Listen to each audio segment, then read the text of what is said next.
to this session about how to add value to open source.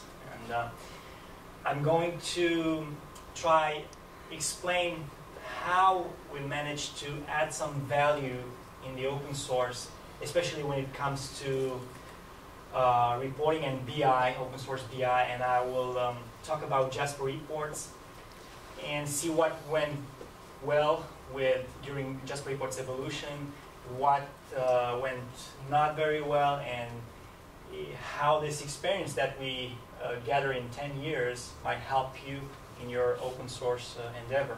I'm going to present a little history of open source. Again, it's going to be about JasperReports, and while doing so, I'm trying to show how we were able to contribute to open source, how others contributed to our products, and in the end, I'm going to just take a quick look at two case studies that are dear to my heart because I just came across them rather accidentally.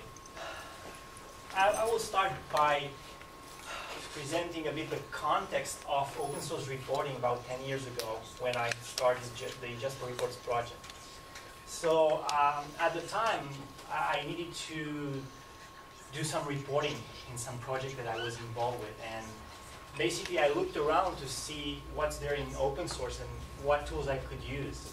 And this is what I found. So at the time, in 2000-2001, we had Apache FOP, which is this, I listed them here alphabetically. So we had a tool from Apache Foundation to generate PDF, basically, which later evolved to support other formats. We had also a library which was part of the Jakarta project at the time for generating Excel files. Of course, many people were creating their own reports using templating engines like Velocity.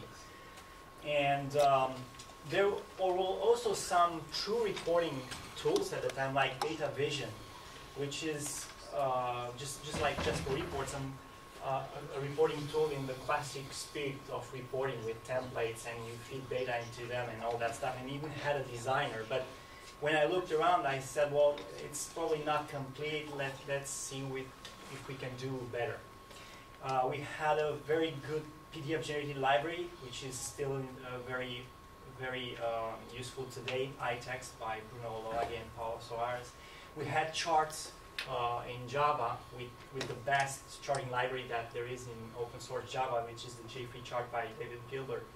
And also David at the time started a reporting engine called JFree which he later gave control to Thomas Mortner, and the project is in the open source today as well. And of course, if you didn't want to go with any of those, you could create always reports with JSPs on your own. So that was the context. So I said, well, given the experience I had with some reporting engines from other platforms, I said, well, let me see if I can put something together and how long did that take. So what was the approach taken? Well, is there any way to add value to existing open source stack? I mean, what is missing? That was the first thing I had to observe or identify. And I think it was rather a niche, a good opportunity, because there was really missing a powerful reporting tool in the Java world. We had those tools that each were doing something, but they didn't work together very well, let's say. So I started to write down some requirements, and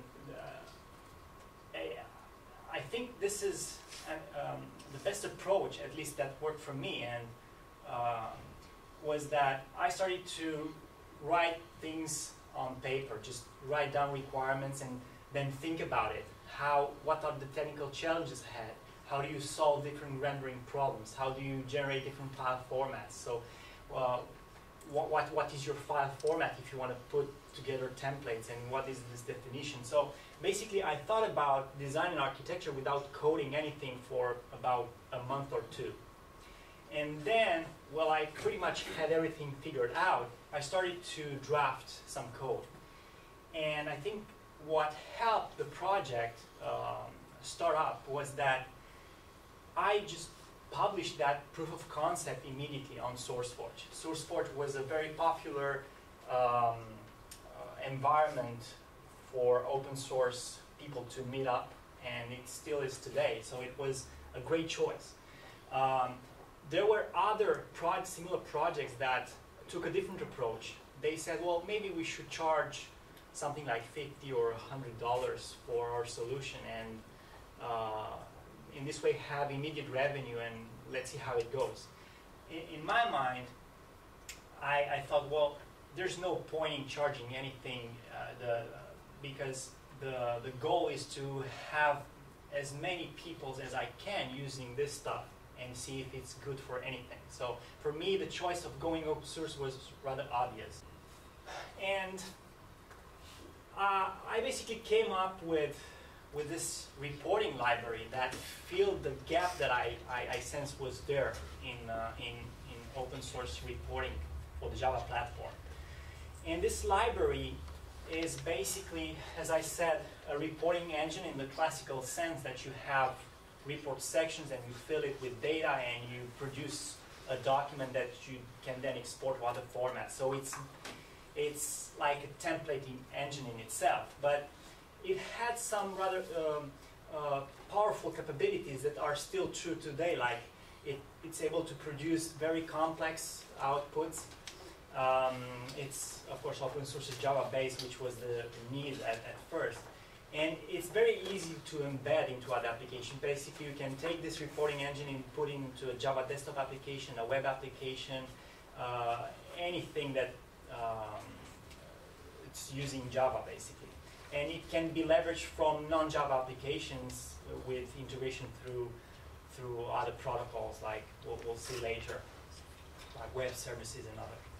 So the important thing was that its embeddability characteristic enabled it to be runtime agnostic. So we just receive any kind of data that is available in a parent application and deliver the output. We don't know what is going to happen with this output, so we can concentrate on the most important features of our engine. So in the end, the idea was to produce a powerful engine that can produce basically any document out of any kind of data that can be embedded into any Java application. And I think we achieved in doing that.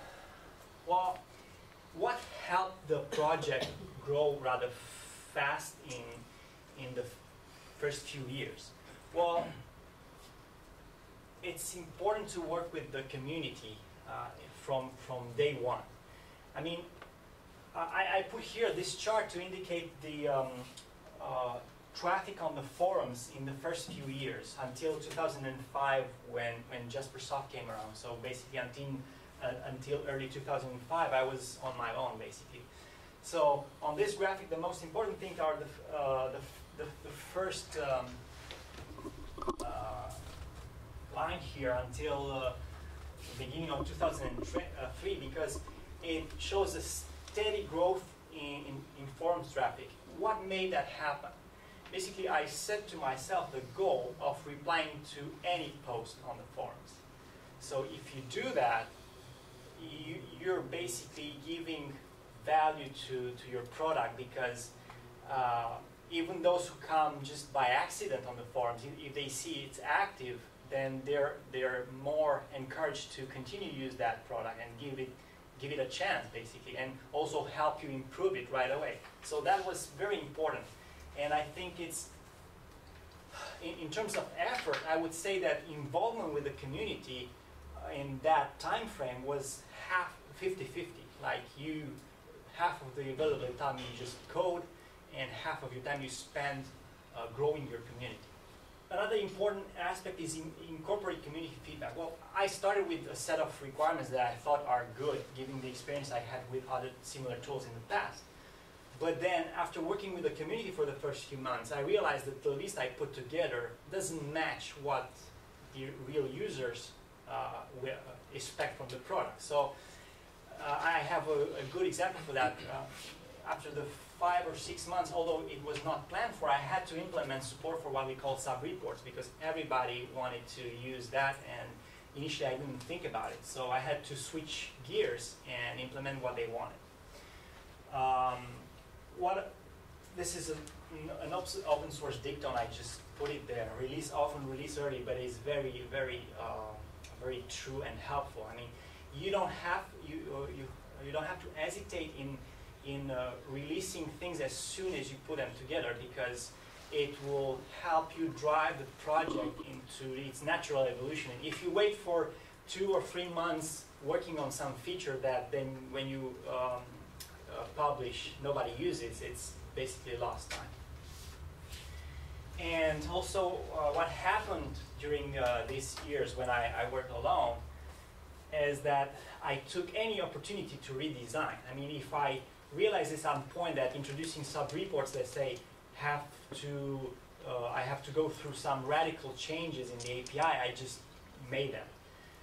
With bigger teams, after it's difficult. I mean, when projects grow, responsibility is distributed, and you have to have a meeting to decide whether do we refactor or not, do we have the resources to do that or not.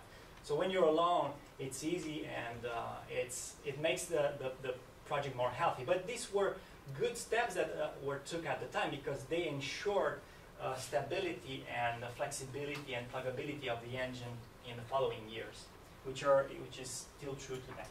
As JasperReports started by trying to identify what was missing in the Java open source community, this is how other projects started after JasperReports was becoming more and more popular. So immediately, within the first year, well, even I knew that for JasperReports as a reporting engine to be truly useful, you need to have a designer. But I didn't have time to work on design myself. I have put together a draft, but I realized that the amount of work to make a good designer goes far beyond my bandwidth, let's say.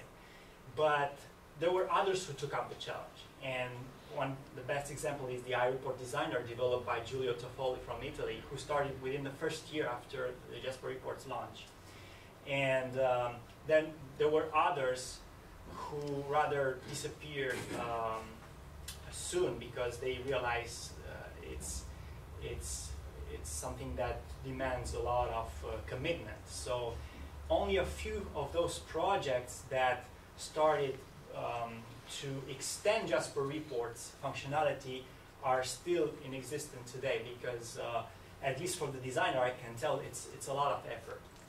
So Giulio Toffoli joined Jaspersoft in 2005 as well, and iReport Designer is now one of our flagship products at Jaspersoft. It's the designer to create templates for JasperReports.